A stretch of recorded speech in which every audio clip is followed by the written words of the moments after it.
अभी तक आपने देखा, इंस्पेक्टर दिवाकर की टीम ने 50 करोड़ का सोना, ड्रग्स और 4 कुख्यात अपराधियों को हवालात के पीछे पहुंचा दिया।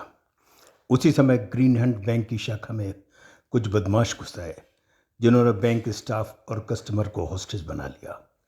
इंस्पेक्टर दिवाकर की टीम और कर्नल पुरोहित कैसे निपटेंगे इस संकट से, यह सब आप ऑडियो कहानी होस्टेज के अंतिम भाग में देखेंगे। ये हॉस्टेज समस्या है ही नहीं, कुछ और बड़ा चल रहा है इनके दिमाग में। दिवाकर, जरा सोचो, क्यों उन बदमाशों ने लूटने के लिए इतनी छोटी सी बैंक की ब्रांच चुनी, और वो भी थाने के इतने पास।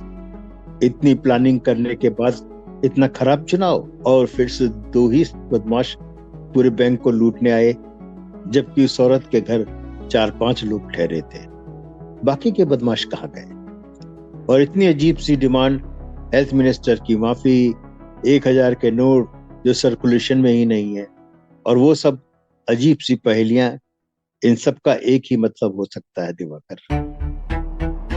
इससे पहले कर्नल पुरोहित अपना वाक्य पूरा कर पाते, उन लोगों ने देखा हाथ उठाकर 2 और लोग बैंक से बाहर आ रहे हैं और उनके पीछे 2 और आने लगे, और ऐसे करके बैंक के सारे हॉस्टेजेस हाथ उठाकर बैंक से बाहर आने लगे। ये हो क्या रहा है? ये तो सिर्फ शुरुआत है मिस्टर दिवाकर। लगता है असली गड़बड़ तो अब शुरू। इंस्पेक्टर के पूछे पर उन्होंने बताया, सर, हमें जमीन पर उल्टा लेटने के लिए कहा गया था और इधर उधर देखने पर जान से मारने की धमकी दी गई थी। लेकिन काफी देर होने के बाद हमने जब इधर उधर देखा तो वहां कोई बदमाश नहीं था, इसलिए हम जान बचाकर बाहर निकल आए। ये माजरा क्या है सर? मेरा तो दिमाग चकरा रहा है।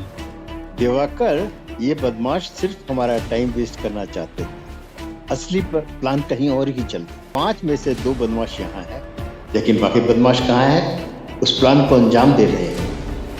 बैंक डकैती करना कभी इनका मकसद था ही नहीं। मुझे एक बात बताओ, तुम लोग आज एक बड़ी प्रेस कॉन्फ्रेंस करने वाले थे ना? किस बारे में थी वो प्रेस कॉन्फ्रेंस? आज इंस्पेक्टर दिवाकर की टीम ने हाल ही में 50 करोड़ की सोना, भारी मात्रा में ड्रग्स और 4 कुख्यात तस्करों को अरेस्ट किया था। सर, वो तो हमने 50 करोड़ का सोना और भारी मात्रा में ड्रग्स बरामद किए थे। प्रेस को वही सब दिखाना था, सब थाने में ही रखा है। कहते कहते दिवाकर एकदम चुप हो गया। उसके चेहरे पर आते घबराहट के भाव से साफ जाहिर था कि उसे बदमाशों का असली प्लान समझ आने लगा था। दिवाकर, इस समय थाने में कौन है? कौन सुरक्षा कर रहा है उस सोने और ड्रग्स की? सर, कोतवाली में तो गुड फॉर नथिंग ओंकार के अतिरिक्त कोई नहीं है। यहाँ कोई खास बात हो तो हमें सूचित कर दीजिएगा। ठीक है सर, मैं तो वैसे भी गुड फॉर नथिंग हूँ। अब समझ में आया दिवाकर, 50 करोड़ और कुख्यात कैदी तो कोतवाली में है। दिवाकर, आप तुरंत पूरी फोर्स लेकर कोतवाली जाओ। मैं बैंक में तफ्तीश करके 10 मिनट में आता हूँ। इंस्पेक्टर दिवाकर तुरंत अपनी फोर्स के साथ कोतवाली की ओर रवाना हो गए। उन्हें लग रहा था जैसे किसी ने उनका बहुत बड़ा बेवकूफ बना दिया था। उन्हें समझ में आया कि वो 2 हॉस्टेजेस जो सबसे पहले बाहर निकले थे और निकलते ही कैब में सवार हो गए थे, वो दोनों असल में बदमाश थे। कोतवाली को जैसा उन्होंने सोचा था वैसा ही पाया। जगह जगह आग लगी हुई थी और ओंकार बुरी तरह से जख्मी हालत में नीचे पड़ा हुआ था। एक और व्यक्ति खून से रत पर पड़ा हुआ था। दिवाकर ने दौड़कर ओंकार का सिर अपने बाजू में ले लिया। ओंकार गहरी गहरी सांस ले रहा था। क्या हुआ ओंकार? साहब, कुछ बदमाश आए थे, उनके हाथों में बम और गोले थे। मैंने अपनी बंदूक से उन जमकर उनका मुकाबला किया। एक बदमाश को मार भी दिया और 2 को घायल कर दिया। अपनी बंदूक भरने लगा तो ताबड़तोड़ मुझ पर गोलियां बरसा दी, लेकिन अभी मुझ में बहुत खून बाकी है। आसानी से मरने वाला नहीं। वो हवालात से कैदियों को छुड़ाकर और एक पेटी लेकर ओटुंगा गए हैं। दूसरी पेटी मैंने नहीं ले जाने दी। उनका डटकर मुकाबला किया। अब मैं चलता हूँ, मेरी ड्यूटी पूरी हो गई। मेरी सांसें जवाब दे रही हैं सर। नहीं ओंकार नहीं, तुम्हें कुछ नहीं होने देंगे। ये कहकर दिवाकर ने पिकअप वैन के ड्राइवर को जल्दी से जल्दी ओंकार को शहर के सबसे बढ़िया नर्सिंग होम में ले जाने का आदेश दिया। ओंकार तुम क्यों भिड़ गए उन लोगों से? कहीं छुप जाते। नहीं सर, कैसे छुप जाता। साथ ही मुझे उठ फॉर नथिंग कहकर चढ़ाते हैं। उन्हें जवाब देने का समय आ गया था। अपने आप को गुज्जर साबित करना था। ये कहकर ओंकार की आंखें बंद हो गई। उसके चेहरे पर विजेताओं वाली मुस्कान थी। ड्राइवर उसे पिकअप वैन में लेटाकर नर्सिंग होम की ओर चल दिया। थोड़ी देर बाद कर्नल पुरोहित बैंक में तफ्तीश करके कोतवाली आ गए। दिवाकर ने कोतवाली का सारा हाल कर्नल को बताया। तो फिर देर किस बात की, चलिए ओटुंगा। ओटुंगा से 5 किलोमीटर दूर अल्मोड़ा में एक शतरंज का खिलाड़ी राणा रहता है। वहीं खाया पिया जाएगा। राणा राजा भानु प्रताप का पुत्र है और फॉरेस्ट रेंज में अकेला ही हवेली में रहता है। उसकी पत्नी भी उसे छोड़कर जा चुकी है। रास्ते में उसे फोन कर दूंगा। वो हमारे खाने पीने की व्यवस्था बहुत अच्छे ढंग से करेगा। लेकिन सर, राणा के यहाँ जाकर हमें अपना समय बर्बाद करने की क्या जरूरत है? सीधे ओटुंगा चलते हैं। नहीं दिवाकर, राणा के घर तो चलना ही पड़ेगा। वो ही ओटुंगा में उन बदमाशों तक हमें पहुंचा सकता है। वो ही है जो इन बिखरे पैदों को फिर से बिसात पर लगा सकता है। दिवाकर ने 2 जीप और एक कार ली। 2 जीपों में स्टाफ और सब इंस्पेक्टर बैठे। कार में आगे एक चालक और दिवाकर बैठे। पीछे की सीट पर कर्नल पुरोहित और सब इंस्पेक्टर कंगना बैठ गए। राणा की हवेली पहुंचकर सब लोग गाड़ियों से उतर गए। राणा की हवेली बहुत ही एंटीक थी। ड्राइंग रूम में शायद कोई भी ऐसा जानवर नहीं था जिसकी खाल न लटकी हो। जगह जगह पर दूसरे देशों से लाए गए एंटीक शोपीसेस और सामने टंगी हुई दुनारी बंदूक और तलवारों ने ड्राइंग रूम की भव्यता को और भी बढ़ा दिया था। राणा कर्नल पुरोहित से गले मिला। कर्नल ने कहा, राणा देखो, मैंने अपना वादा निभाया है। तुमसे वादा किया था कि एक दिन तुमसे मिलने अवश्य आऊंगा, लेकिन वक्त बहुत लगा दिया मेरे यार। चलो, देर आए दुरुस्त आए। अरे, तुम्हारे साथ इंस्पेक्टर दिवाकर और यह तेज तर्राट लेडी पुलिस भी आई है। भाई नाम तो नहीं जानता, लेकिन इनके कारनामे देखे। एक बार दुर्गापुर शहर गया था। वहां चौराहे पर मैंने देखा क्या फुर्ती से ये 4-5 आदमियों से अकेली भरी हुई थी। मार्शल आर्ट का कोई ऐसा पैतरा नहीं था जो इससे उछूता रह गया। दिवाकर ने बताया, राणा साहब, इनका नाम कंगना राजपूत है। अभी हाल ही में इन्होंने सब इंस्पेक्टर के रूप में पुलिस फोर्स ज्वाइन की है। बहुत ही काबिल और जाबाज अधिकारी है। आइए आइए, तशरीफ रखिए आप लोग।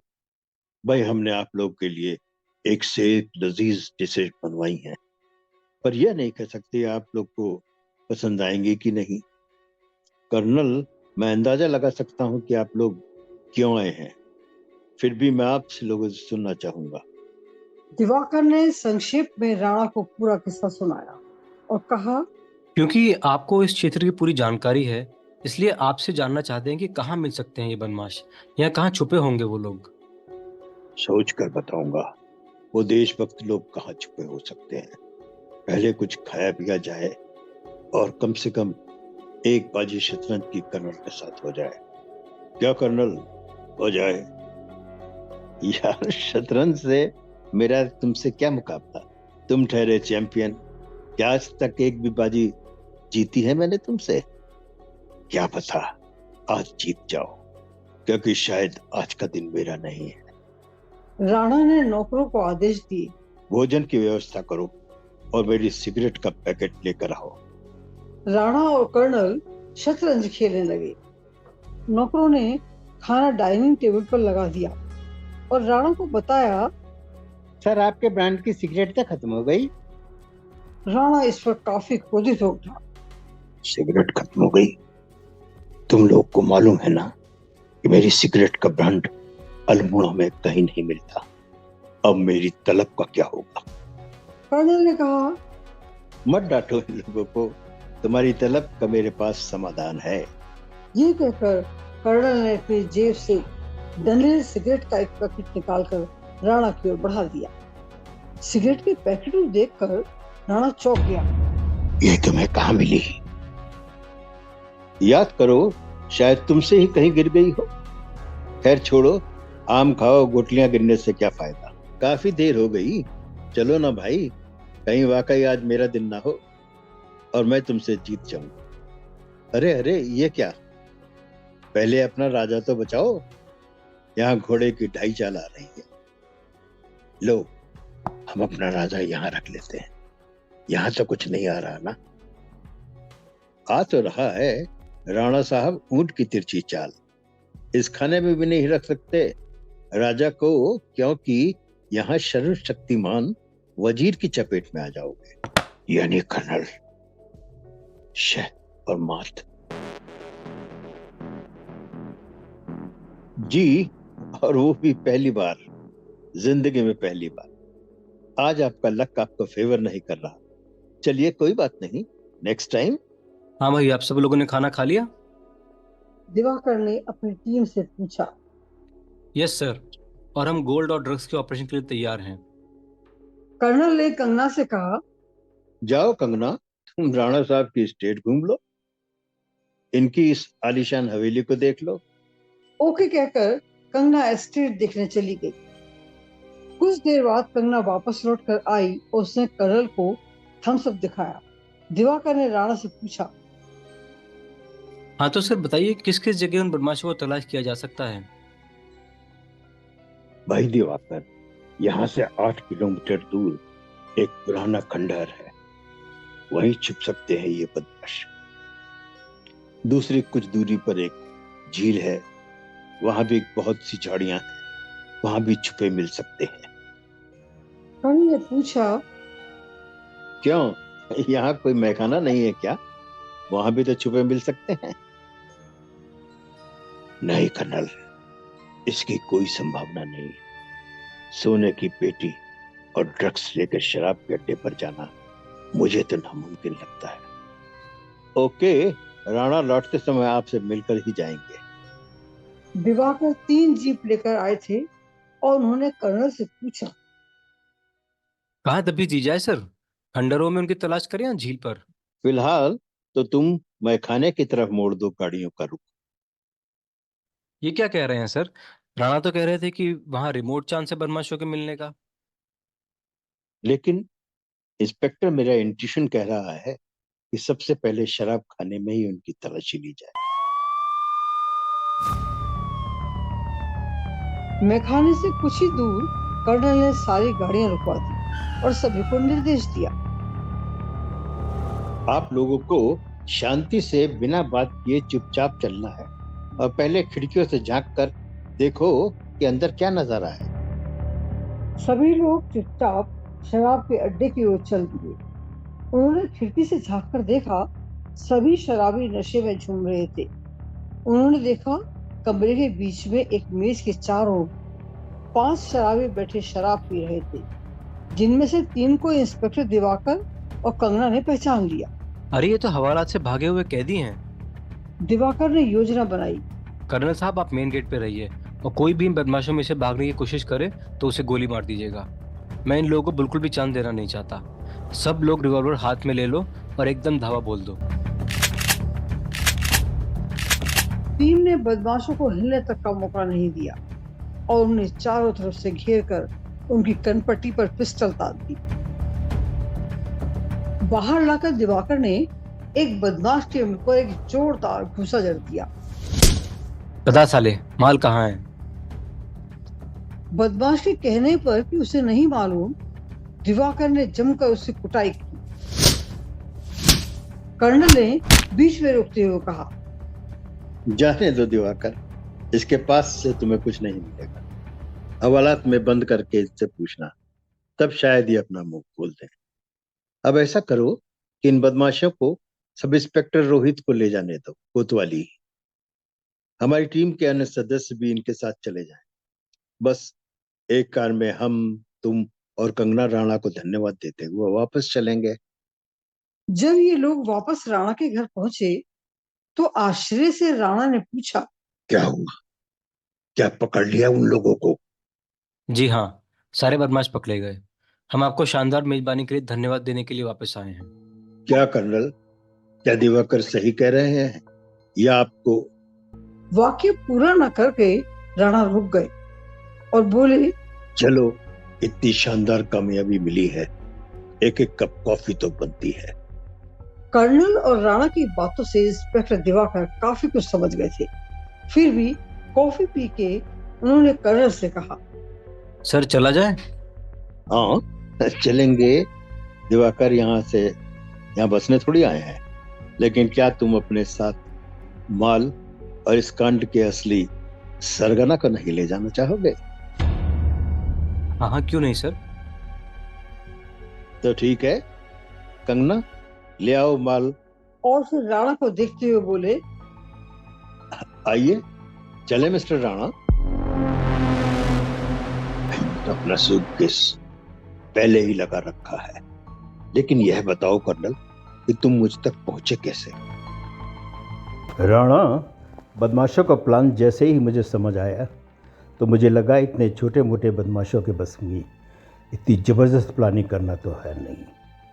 फिर वो बार बार फ़ोन पर शतरंज के मुहावरे इस्तेमाल करना और उनको मेरी जानकारी होना, इस सब से मैं समझ गया कि हो न हो इस शतरंज के बादशाह तुम ही हो।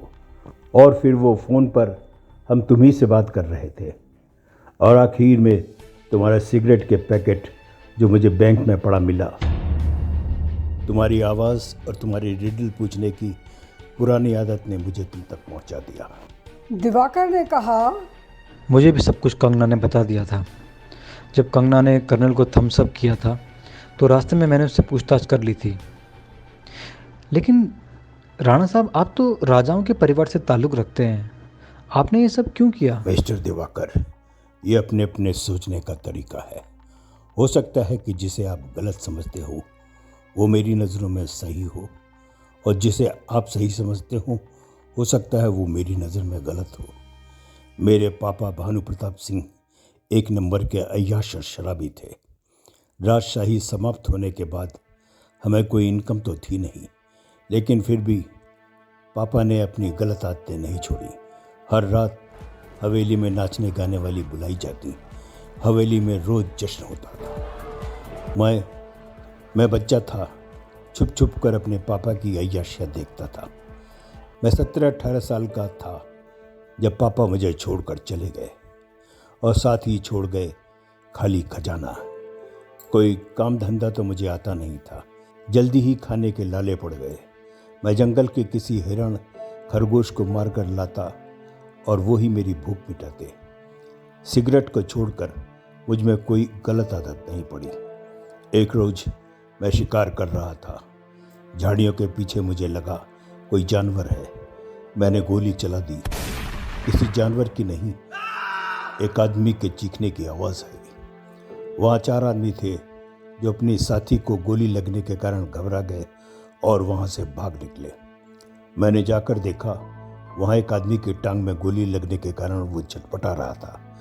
उसके पास ढेर सारा सोना पड़ा था जिसे शायद वो लोग आपस में बांट रहे थे।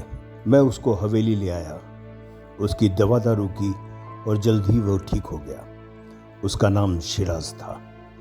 उसने मुझे बताया ये सोना वो लोग विदेश से लाए हैं। मैंने उनसे कहा, तो तुम लोग डर क्यों रहे हो? उसने बताया, सर इसे स्मगलिंग कहते हैं। अगर पुलिस ने पकड़ लिया तो सोना भी छिन जाएगा, हमारी पिटाई भी होगी और जेल भी जाना पड़ेगा। हमारी तो बेल भी नहीं होती क्योंकि हमारे सिर पर किसी राजनेता या सेठ का हाथ नहीं होता। मैंने कहा, ये तो गलत है। ये लोग तो रिस्क लेकर सोना ला रहे हैं जिससे देश का स्वर्ण भंडार बढ़ेगा। मुझे लगा यह लोग कोई विशेष गलत काम नहीं कर रहे हैं। मैंने उन लोगों को आश्रय देने का, कानूनी दाव पेच से बचाने और भरण पोषण का जिम्मा ले लिया। बस तभी से मैं इन लोगों के साथ हूँ। ये विदेशों से सोना लेकर आते हैं और मैं इन्हें संरक्षण देता हूँ। ड्रग्स मैंने कभी गलत हाथों में पड़ने नहीं दी। उसका सही इस्तेमाल करने वालों को ही दी है। मेरे हिसाब से देश न जाने कितने सफ़ेद पोश पाखंडी नेताओं, कितने घूसखोर अधिकारियों से भरा पड़ा है, और 2 नंबर का धंधा करने वाले मुनाफाखोर बिजनेसमैन भी कम नहीं हैं। लेकिन उन्हें तो आप लोग जाकर सलाम ठोकते हैं। दिवाकर जी, दुनिया में न जाने कितने लोग नंगे हैं, चोर भी नहीं असली डकैत हैं, पर आप लोग उनके आगे पीछे उनकी हिफाजत करते हुए घूमते हैं। इस शतरंज की बिसात का हर दूसरा मोहरा खून से लथपथ है। दूसरी ओर हम लोग तो एक तरह से देशभक्त हैं। क्या बिगाड़ा है हमने इस देश का? यह सोना जो हम विदेश से लाए हैं, वो एक न एक दिन तो भारत के खजाने में ही जमा होगा, और ड्रग्स से दवाइयाँ बनेंगी जो ना जाने कितने मरीजों को उनकी असहनीय पीड़ा से मुक्ति दिलाएंगे। और सबसे अंत में तुम्हारी न्याय प्रणाली इतनी लचर है, जिसमें इतने लूप होल्स हैं कि उनका कोई अंत नहीं है। जो अपराधियों को उकसाता है, करो और गुनाह करो, तुम सब बरी कर दिए जाओगे। तुम्हारा कुछ बिगड़ने वाला नहीं है। कब तक पकड़ कर रख सकोगे तुम मुझे? ज़्यादा से ज़्यादा 1 साल या 6 महीना। देखना, साक्ष्य के अभाव में हम सब छूट जाएंगे। मैं प्रारंभ से ही समझ गया था कि आज मेरा दिन नहीं है, इसलिए मुझे पता था कि इस बार पकड़ा जाऊंगा। ऊपर से तुम्हारा और कर्नल का डेंजरस कॉम्बिनेशन, और सोने पर सुहागा मार्शल आर्ट की एक्सपर्ट कंगना, तुम तीनों का इकट्ठा होना मेरे लिए खतरनाक साबित हुआ। कुछ हद तक आपकी बात सही हो सकती है राणा साहब, लेकिन हर देश का एक कानून होता है और उस कानून को तोड़ना तो गलत ही है। कर्नल ने बीच में टोकते हुए कहा, राणा साहब, छोड़ो इन बातों को। राणा साहब बहुत पहेली पूछते हैं, आज मैं इनसे एक पहेली पूछता हूँ। तो राणा साहब बताइए, मैं पंख से भी हल्का हूँ, पर ताकतवर से भी ताकतवर इंसान मुझे रोक नहीं सकता। बताइए कौन हूँ मैं? कोतवाली पहुंचकर राणा ने कहा, ये पहेली आपने मेरे लिए ही पूछी थी। हाँ कर्नल, ताकतवर से भी ताकतवर इंसान मुझे रोक नहीं सकता। इन जेल की दीवारों में मुझे कैद नहीं रख सकता, क्योंकि मैं हवा हूँ, हवा हो जाऊंगा। इंस्पेक्टर दिवाकर, आपसे एक अनुरोध करना है। मकान नंबर 222 में मेरी एक्स-वाइफ रहती है। उसका इस एपिसोड से कोई संबंध नहीं है। उसे तंग मत करना। वो मुझसे रूठ गई है, लेकिन आज भी मुझे उसकी अच्छाइयाँ याद आती हैं। हम लोग बस एक रात वहाँ रुके थे। ठीक है राणा साहब, हम लोग मकान नंबर 222 को भूल जाएंगे, कभी याद नहीं रखेंगे। ये मेरा आपसे वादा है। यदि आपको हमारी कहानियाँ पसंद आती हैं तो इन्हें लाइक, शेयर और सब्सक्राइब अवश्य करें। धन्यवाद।